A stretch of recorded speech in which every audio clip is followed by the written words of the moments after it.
한시 공장제 고대 노예제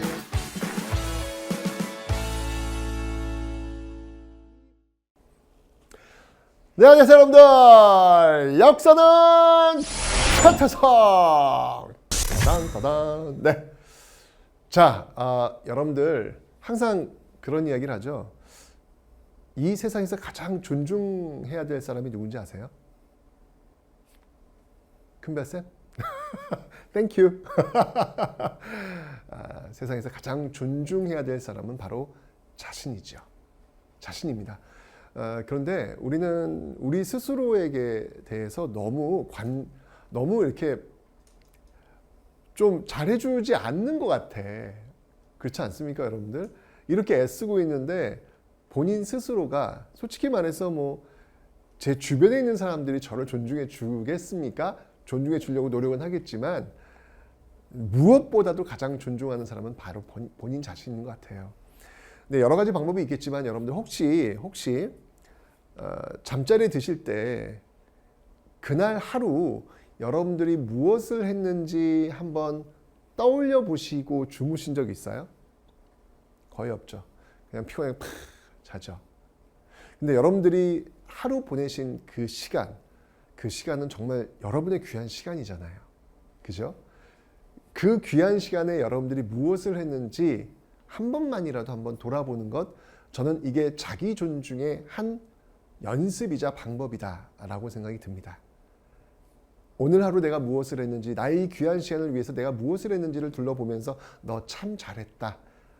귀한 시간이었다. 오늘 하루 마음에 들었다. 라고 하면서 잠자리에 드는 것, 이게 바로 자기 존중, 자기애에 대한 출발이 아닐까라는 생각이 듭니다. 여러분들 본인 스스로에게 상처 많이 주지 마세요. 여러분 스스로도 지금 열심히 하고 있지 않습니까? 상처보다는 많은 칭찬 주셨으면 좋겠고요. 그 첫 번째 방법 중에 하나가 바로 여러분의 그 귀한 시간으로 이루어진 그 하루를 한번 둘러보고 주무시는 것, 이 연습을 권합니다. 자, 지금부터 또 고대사 시작해 보도록 하겠습니다.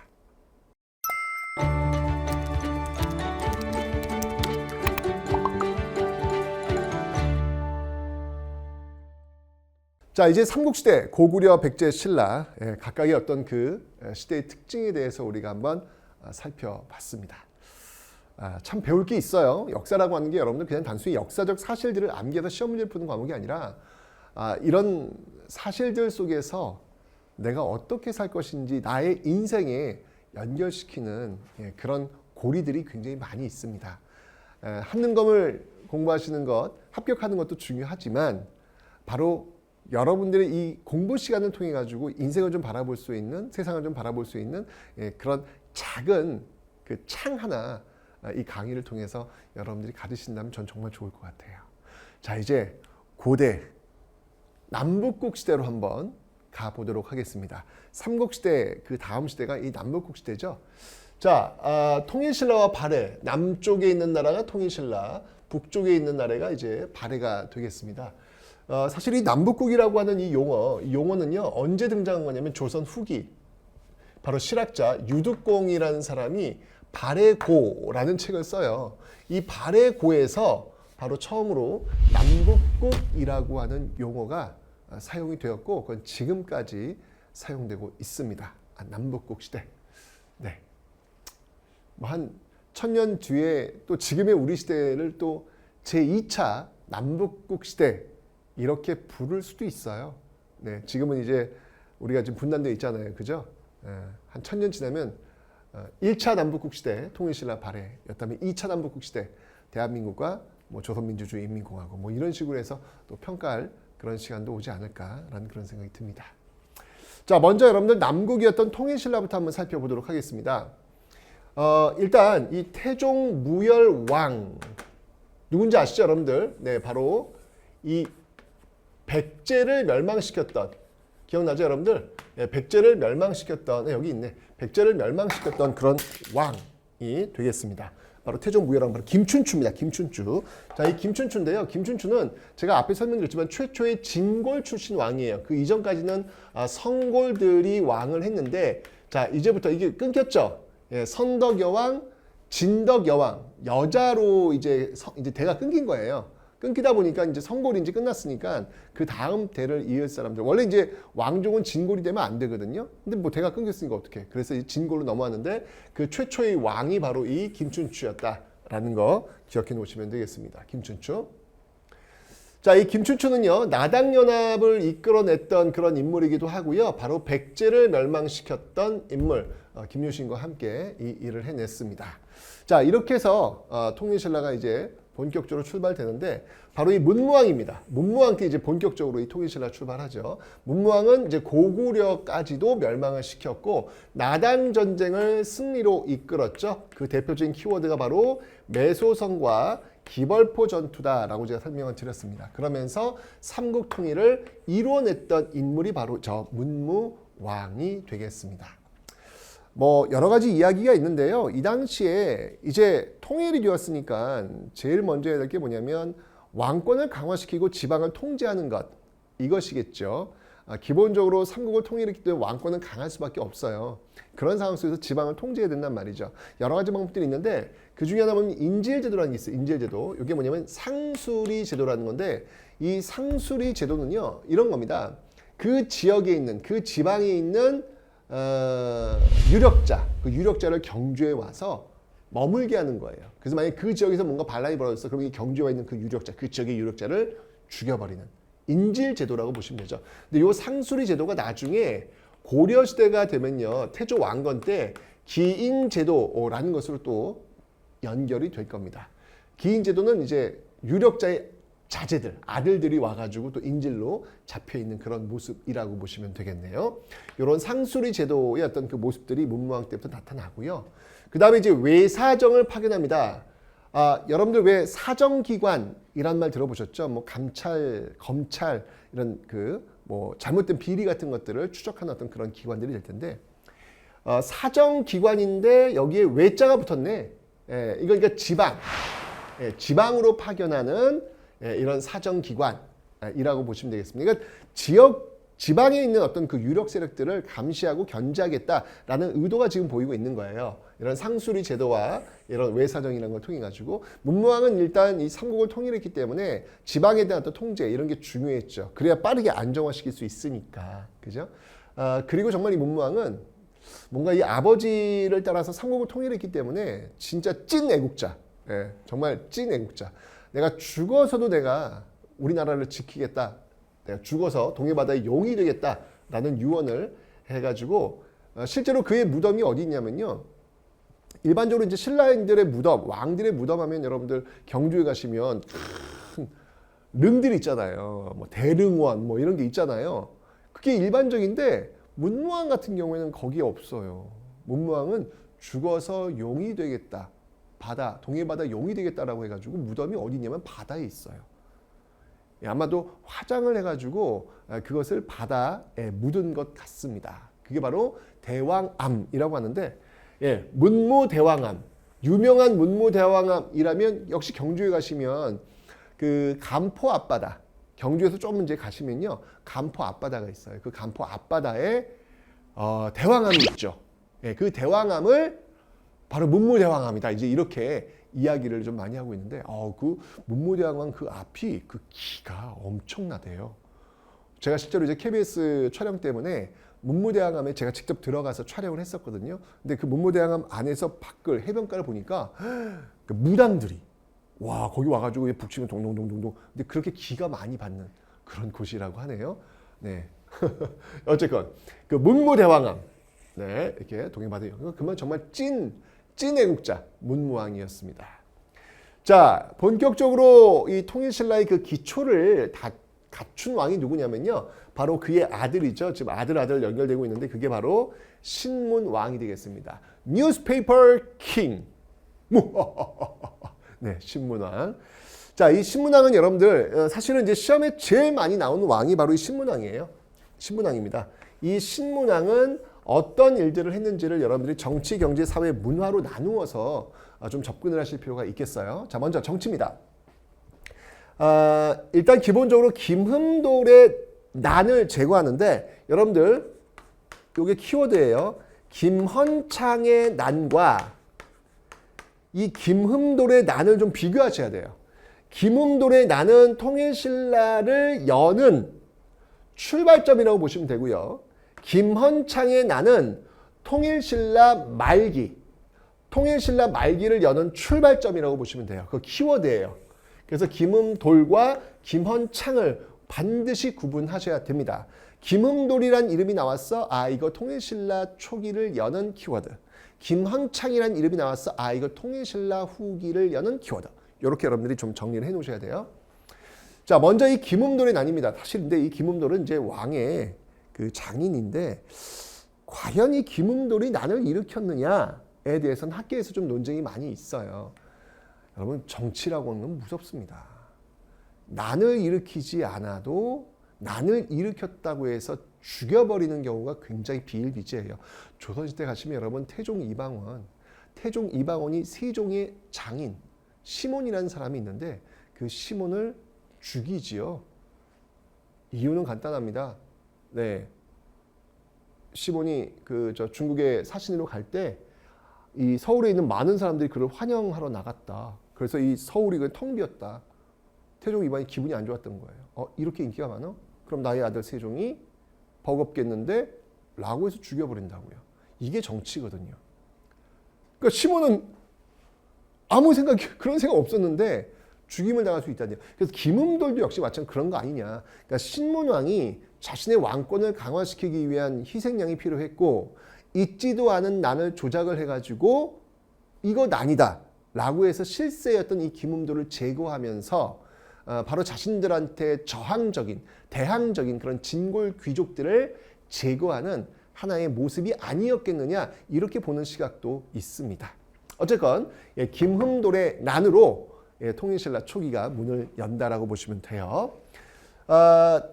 신문왕은 무조건 정치적으로 봤을 때 무조건 왕권 강화, 왕권을 강화시키는 게 핵심 목표였습니다. 그러니까 보세요.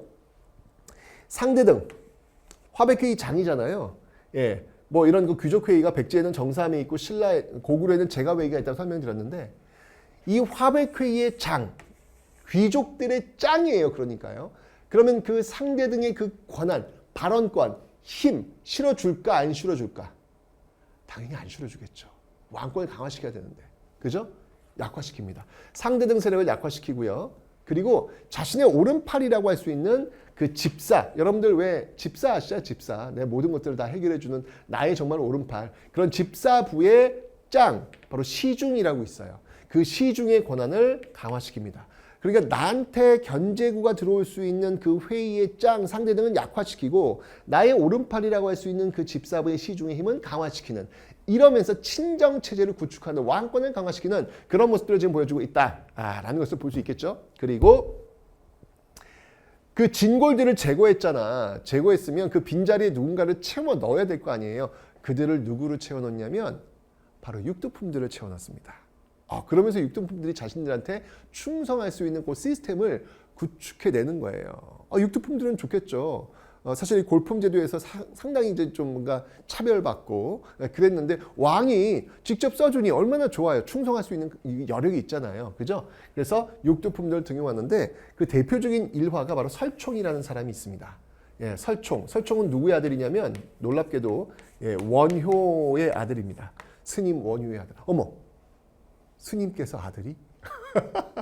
근데 이 당시는 그런 게 좀 가능했던 것 같아요. 그래서 원효의 아들 설총인데요. 이 설총이 신문왕에게 바쳤던 그 유명한 글이 있죠. 이게 바로 화왕계. 꽃 중에 꽃 중에 왕, 꽃화자, 왕왕자, 꽃의 왕이 경계해야 될 것들 이렇게 딱 보낸 게 있습니다. 그러니까 이 핵심은 이거예요. 너 사람 얼굴 보고 겉만 보고 평가하지 마라. 진짜 너한테 충성을 다할 수 있는 사람은 너한테 쓴소리 해주는 사람들, 너한테 그냥 좋아요 하는 사람보다 너한테 쓴소리 해줄 수 있는 사람들, 그 사람을 가까이 해라 라는 내용이 여기 들어가 있습니다. 그러니까 육두품들은 굉장히 그 유학 쪽에 기준이 많기 때문에 왕이 어떤 그런 자질 이런 것들을 하기 위해서 뭘 해야 된다는 얘기를 많이 했죠. 요게 이제 대표적인 친문왕 정치였던 그런 모습들. 하여튼 왕권을 강화시키기 위해서 육두품과 집사부 시중의 기능을 강화시켰다. 이게 핵심이라고 볼 수 있겠습니다. 그 다음에 경제인데요. 자, 요거 여러분들 시험에 정말 잘 나와요. 사실은 한능검에서 경제 파트는 거의 나오지 않습니다. 근데 나온다라고 하면 이게 이제 주로 나온다고 보시면 돼요. 진짜 시험에 나옵니다. 한능검에서 이제 경제 파트 문제는 한두 문제밖에 안 나오거든요. 그 한두 문제 중에서 나온다라고 하면 이거 완전 중요한 거 이거 꼭 기억을 좀 해놓으셔야 되겠습니다. 자, 이게 무슨 말이냐면요. 여러분들 한번 우리 궁금증을 한번 가져봅시다. 여러분들 지금 공무원들은요. 국가를 위해서 일을 하잖아요. 그죠? 그 대가로 뭘 받아요? 월급 받잖아요. 예. 공무원 월급일이 17일인가? 아마 그럴 거예요. 일반 사기업이 아마 25일이고. 자, 월급을 받습니다. 그럼 궁금하지 않아요? 옛날 공무원들은 월급을 뭘로 받았을까? 옛날엔 돈이 없었잖아. 지금은 돈이 있지만 옛날엔 돈이라는 게 없었잖아. 옛날엔 뭘로 받았을까? 옛날 공무원들은요. 땅을 받았어요. 자, 그런데 여러분 여기서 오해하시면 안 돼요. 땅을 받았다는 의미가 그 토지의 소유권을 받았다는 의미가 아니에요. 그 토지의 소유권을 갖고 있는 사람이 백성이겠죠. 국가에 세금을 낼 거 아니에요. 그죠?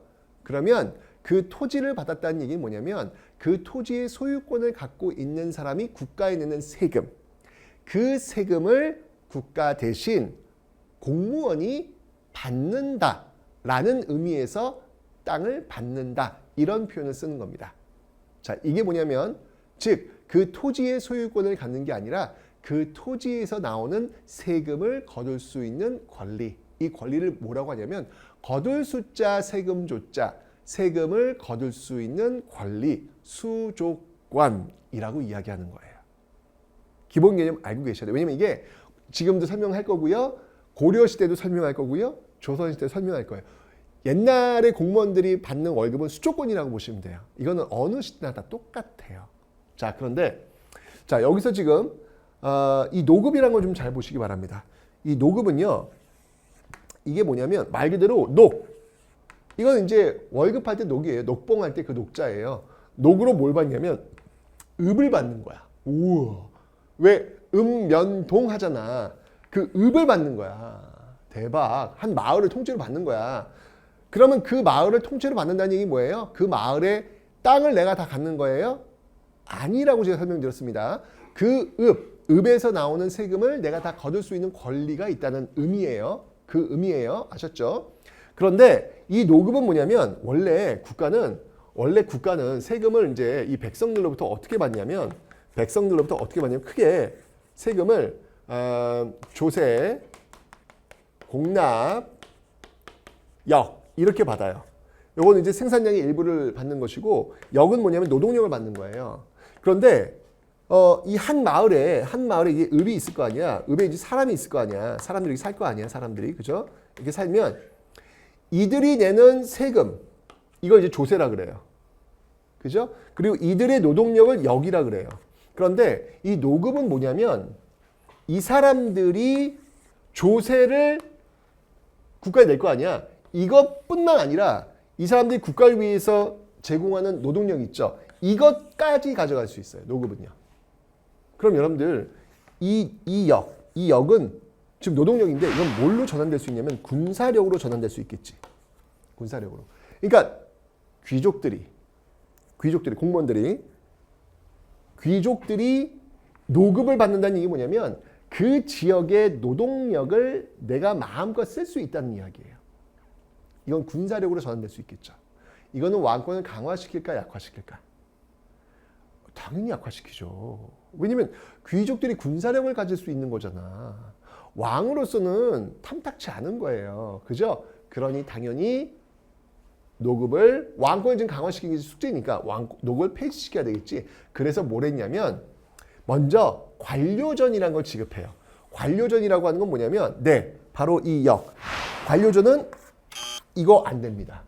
이 읍에서 오로지 조세만 가져갈 수 있는 권리만 주어지는 것이고 군사력은 가져갈 수가 없도록 한 거예요. 이 노급과의 차이점이 바로 여기서 나오는 겁니다. 그래서 오로지 조세 수치만 가능하도록 관료전, 노동력을 떨어뜨리면서 군사력을 떨어뜨리면서 왕권을 강화시키는 그런 제도. 그래서 관료전을 지급하고 노급을 폐지하는 그런 모습들. 이게 제일 중요해요. 여러분들 어쨌건 관료전이나 노급이나 그 지역에 수조권을 주는 거 아니야. 그 지역에 세금을 거둘 수 있는 권리를 주는 거 아니야. 다만 이 노급 같은 경우는 노동력 하나가 더 플러스 됐을 뿐이야. 어쨌건 이 제도는요. 고려시대도 마찬가지고 조선시대도 마찬가지예요. 본질적으로 다르지 않아요. 그래서 고려시대는 이걸 뭐라고 하면 전식과 제도라고 하는 것이고 조선시대는 이거를 과전법 제도라고 하는 거예요. 똑같아요. 다르지 않아요. 그 토지에서 나오는 세금을 거둘 수 있는 권리를 줄 뿐입니다. 아셨죠? 다만 시대에 따라서 이름이 좀 달라질 뿐이에요. 그것만 기억하시면 돼요. 자, 이렇게 해서 왕권을 강화시키려고 했고, 자, 사회면에서 보면요. 이제 지금 통일했잖아. 통일했으니까 고구려 영토가 있을 것이고 백제 영토가 있을 것이고 신라 영토가 있을 거 아니에요. 그러면 이제 각각을 통치해야 될 거 아니야. 지금 고구려 영토 일부와 백제 영토가 지금 신라권으로 들어왔으니 매소성 기벌포에서 승리하면서 들어왔으니 이걸 이제 통치해야 되니까 어떻게 할까? 그래서 전국을 9개 주로 나눕니다. 그래서 고구려 쪽에 3개, 백제 쪽에 3개, 신라 쪽에 3개 이렇게 해서 9개의 주로 나누고요. 그 다음에 근데 이렇게 지금 나눠봤더니 경주가 너무 한쪽에 치우쳐져 있는 거야. 수도가. 그렇잖아요. 그래서 쉽게 얘기하면 경주 짝퉁도시 경주와 유사한 기능을 할 수 있는 5개의 작은 경주를 배치해 놓습니다. 이게 바로 구주 오소경 제도다라는 거예요.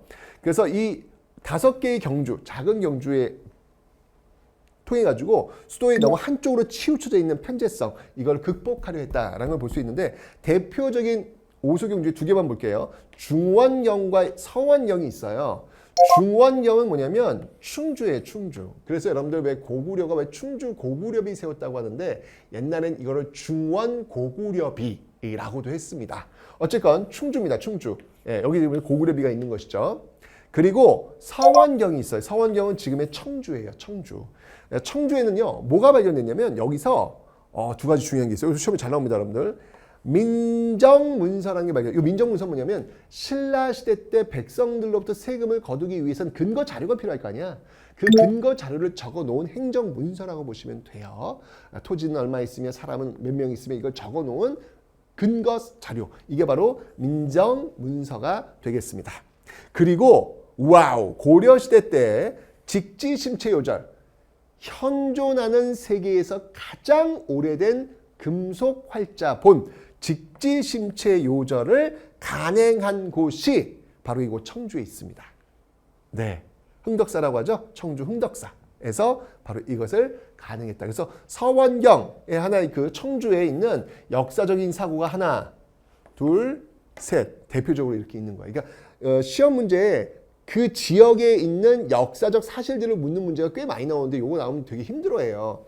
그래서 청주 같은 경우에는 이런 게 있다라는 거 기억해 놓으시면 되겠습니다. 자, 어쨌건 이렇게 구주 오소경 딱 전국 지방 행정 조직을 딱 만들어 놨고요. 그 다음에 군대 편제도 합니다. 그래서 구서당 10정인데요. 이 구서당은 중앙군이에요. 근데 여기서 참 놀라운 게 신문이 참 대단한 게 이 중앙군은 여러분들 어떻게 보면은 핵심 병력이라고 할 수 있잖아. 그지? 근데 이 핵심 병력이면 일단 기본적으로 예측컨대 여기에는 신라인들로만 구성될 것 같아. 이런 느낌이 들 수 있잖아요. 왜냐면 삼국을 통일했는데 어쨌건 고구려도 통치해야 되고 백제 통치해야 되면 신라의 어떤 진성분자들, 신라의 어떤 진짜 신라 출신들만 해가지고 그들을 통제할 것 같잖아. 그렇지 않아요. 여기에는요. 신라인뿐만 아니라 고구려인, 백제인, 심지어 말갈인들도 들어옵니다. 이건 뭐예요? 그래. 이제는 고구려, 백제, 신라 이 삼국시대가 아니라 정말 하나의 시대, 통일신라 시대. 이 통일신라 영토에 살고 있는 사람은 모두 다 똑같다. 민족 융합하려는 그런 모습들. 이게 구서당에서 지금 보이고 있는 것이죠. 네. 구서당 10정. 10정은 이제 지방군이에요. 지금 여기 여러분들 구주잖아요. 한 주마다 하나씩 설치합니다. 한 정씩. 한 주마다 한 정씩. 그런데 한 주마다 한 정씩 설치인데 그럼 9정이 돼야지. 구서당 9정이 돼야지. 근데 구주 중에서 한 주라고 있어요. 한 주. 한 주가 너무 커가지고 여기에만 2개의 정을 배치한 거예요. 그래서 구서당 10정이 되는 겁니다. 원래 이제 구서당 9정이 맞는데 한 주가 너무 커가지고 한 정을 더 추가해서 구서당 10정이다 라고 보시면 되겠습니다. 신문왕은 진짜 통일되고 어떤 시스템을 구축하기 위해서 정말 많은 일을 했네요. 시스템 구축, 왕권 강화, 오케이, 이런 거. 뿐만 아니라 왕권 강화에서 뭘 했냐면 국학. 이 국학이라고 하는 것을 설치합니다. 이 국학은 뭐냐면 대학교라고 보면 돼. 일종의 대학교. 여러분 기억나요? 현존하는 기록상 가장 오래된 대학교. 그거는 고구려의 태학. 누가 지었다? 소수리왕 때. 소수리왕 율령불교 태학. 기억나시죠, 여러분들? 율령불교 태학. 그 태학의 청신을 이어받았다고 보시면 돼요. 이게 바로 국학이 되겠습니다. 그래서 국학은 왜 만든 걸까? 이거 유교 가르치는 거야, 유학. 유학에서 제일 중요한 것 중 하나 충 아니야? 내가 얘기했잖아, 충. 소수리왕도 역시 왕한테 충성할 걸, 좀 자발적 복종이 이루어질 수 있도록 하기 위해서 대학이라고 하는 기관을 만든 것처럼 여기도 똑같아요. 국학이라는 개념을 통해 가지고 왕권을 강화시키려는 그런 모습들이 있었다라는 걸 보시면 되겠습니다. 자, 그리고 가문사. 이 가문사는 뭐냐면 아버지가 누구야? 지금 문무왕이잖아. 근데 아버지가 지금 동해바다 용이 되겠다고 했잖아. 그럼 동해바다 용인데 집이 필요할 거 아니야. 그래서 그 아버지 집을 지어 드린다라고 해가지고 아버지의 은혜에 감사합니다. 은혜에 감사합니다. 그래서 가문사라고 해가지고 앞에서 제가 왜 이 문무대왕암 이 간포 경주 그쪽에 보면 간포가 있어요. 동해바다 쪽에 있는데 바로 요 간포 이 대왕암 그 앞쪽에 있어요. 여기 대왕암 바로 앞쪽에 가문사가 있어요. 조금만 들어오면 바로 가문사가 있습니다. 그 가문사에 보면은 이 밑바닥이 파여져 있어요. 밑바닥이 파여져 있는 이유가 뭐냐면 용이 들어와서 머물라고. 그러니까 딱 연결이 되죠. 아버지는 용이 되겠다고 했고 아들은 집을 지어줬는데 용이 머물 수 있는 공간을 만들어주고 지하를 이렇게 파놓은 거예요. 그 모습들을 통해 가지고 연결이 되고 있고요. 그 다음에 이제 또 그 아버지가 또 이렇게 또 내린 선물이라고 하죠. 만파식적. 아주 그냥 아주 문무왕과 아주 신문왕이 아주 그냥 아들과 아버지와 아들이 아주 궁합이 잘 맞습니다. 나라를 위하겠다는 그 마음이죠. 만파식적. 적이 쳐들어오면 알아서 울리고 막 그런다는 만파식적. 이런 것도 있습니다. 자, 어쨌건 이 신문왕 때는요, 이렇게 정치, 경제, 사회, 문화를 통해 가지고 핵심 본질은 뭐냐, 왕권 강화 그리고 시스템 정착, 나라 국정을 위한 통일 신라를 위한 시스템 정착. 요게 이제 핵심적으로 신문왕이 추구했던 내용들이다라는 것을 봐두시면 되겠네요. 됐죠? 네. 이렇게 해서 지금 통일신라 초기가 가고 있는데 일반적으로 그걸 언제까지로 보고 있냐면 이 해공왕까지로 보고 있어요. 해공왕까지로. 이 해공왕이 피살되면서 다음 시기 바로 이제 통일신라 말기로 넘어갑니다. 자, 통일신라 초기 여러분들 이제 감 잡았죠? 이렇게 해서 통일신라가 이제 만들어졌고, 자, 이제 통일신라 말기 상황을 한번 좀 살펴보도록 하죠.